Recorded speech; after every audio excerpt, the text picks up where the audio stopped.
We guide you through how to unblock someone on Discord mobile so you can chat with them again and restore normal communication.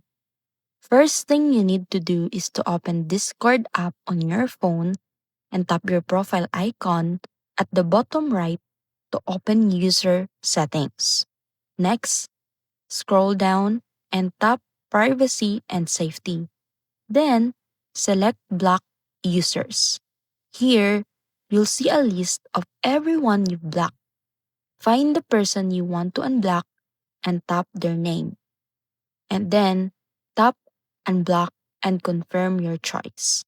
Once unblocked, that person can message you, send friend request, and interact with you again.